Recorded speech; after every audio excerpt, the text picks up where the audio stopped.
there, right? I don't see any reason for using high power in almost any of these things. There's a biological window, and low to medium is excellent. For some people, if they use it on high, they'll get, like for a couple of hours or so after, they get a little mucosal irritation because the photonic stimulation is quite strong relative to the mucosa, which is very sensitive. So they can feel like, it's like the feeling before a sting.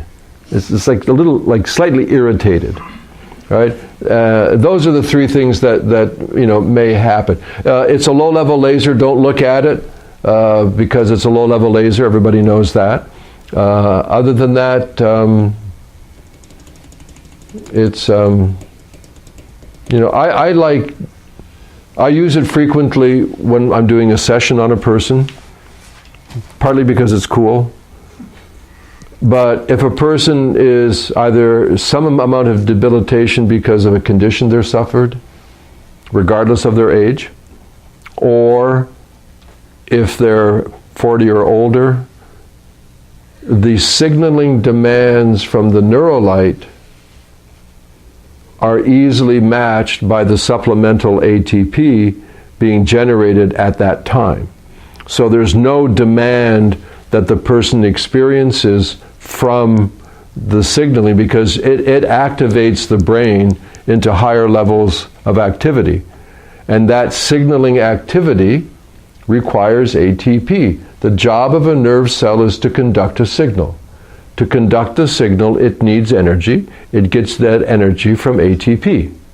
So when you're doing a brain dance with the neurolight, that dancing requires an increased allocation of energy to the cell. So you might as well give it to them during the session. That's what I do most of the time. But it's something that can be done anytime. I don't know of any time when not to use it during a session, except like if you were at the demonstration last night, the little boy, Kai was his name, his nose is quite small, and just the dimension of the thing made it feel uncomfortable. I said, oh, to hell with it. He's a 7-year-old kid. I don't really think the issue is low vitality, from what I saw. So I think, he's got plenty of ATP resource to respond. And for those of you that were there, how cool was that? He's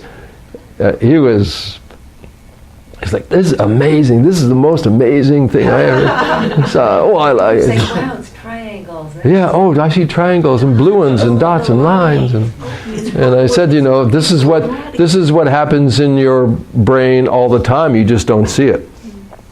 Didn't you say something about if you had cancer patients, not to use it with cancer patients? Yes, I've said that. Yeah, and I've just said that again, that if a person has a current diagnosed cancer, the recommendation is to not use you can use the neurolight, right, Brain Gym and Brain Skills, but don't do the blood activation because of the concept that it preferentially seeks out areas of high metabolic demand. The theory is active cancer has a high metabolic demand, so the light activation may serve that. I've never read any research where it's true, meaning that it's been proven, but it's a viable theory, and it's certainly a condition worth of respect. With that only active. So if you've got people with genetic skin cancers, history of the family, constantly. No, they have to have cancer. There has to be a malignancy. All right. Yeah, it doesn't upregulate some kind of genetic disposition or something like that. It's not like that. I can say that with a relative degree of certainty, because if you haven't read, if nothing else, read that posted article. It's in the learning section of the website, and it's somewhere halfway through level 1, and it's called something like nasal light stimulation, and read it. I didn't write it. It was presented at a conference, and it's a summary review of key research regarding the modality over the course of decades. Do you think this is effective as a cranial light? Debbie's question is, do I think that the nasal light stimulation, meaning blood activation of light, is as effective as the transcranial light stimulation. There are pluses and minuses. I can't, because you have to be cautious as to what metric you're using. Do you have a transcranial?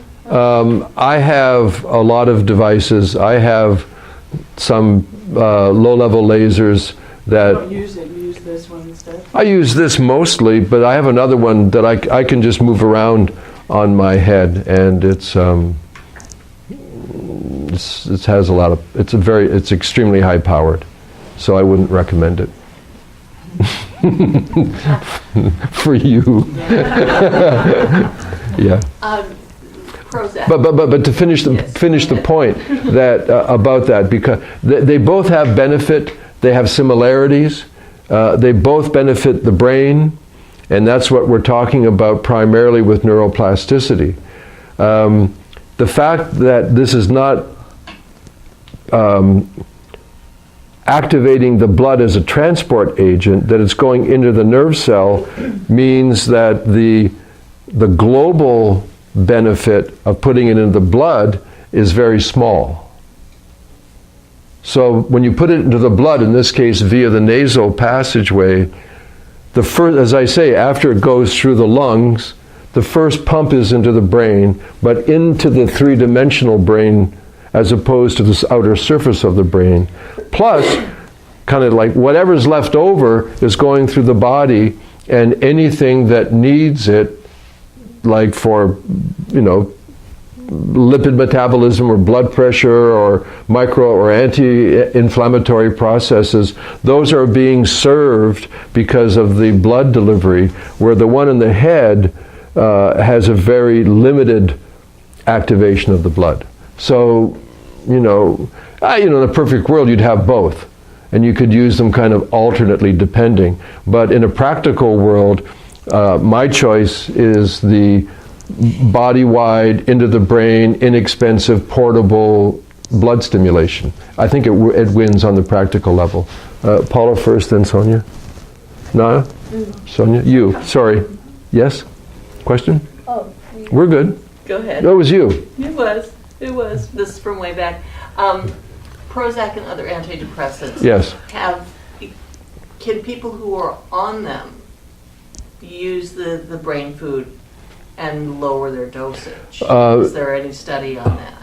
The trend is that people that are medicated in those domains typically, not always, because it depends on other factors, but typically what they find, if they're doing blood assays, let's say every 2 months or 3 months or something, what they typically find is the meds go down, down, down. I know of people that I've helped personally that have been taking as many as 7 meds, and they don't take any of them anymore. And I'm not claiming that's the thing to do, but that's their experience. And surprisingly fast, like within a 1 or 2 month period, from having like uncontrollable blood pressure to normal blood pressure with no medications. A 72-year-old woman, But anecdotals are dangerous because they're exceptional. But when the anecdotes replicate the clinical findings that replicate the research plus the clinical plus the anecdotes, when these things line up, you feel increasingly more confident. And you'll see that with with what I call the brain food. Coming back to low vitality or very low vitality people, Yes. do you start them on a brain food schedule first to get the ATP up to be more receptive to the other programs separately, or you just start it all together and Yes, no, maybe. It depends on the practicality of circumstance, how often I get to see. I don't do a lot of treatment. I spend more time with wild animals than humans where I live. So this is me venturing out into the world of humans with the Neurolite. I treat people, but I also guide a lot of new users in their treatment. So I have both direct and indirect reports, and that's what I can offer you. All right. It is 12:05. Can we agree to start at 1:15? Because I will. Thank you. Walk out, make a right, 2 blocks down is Rainbow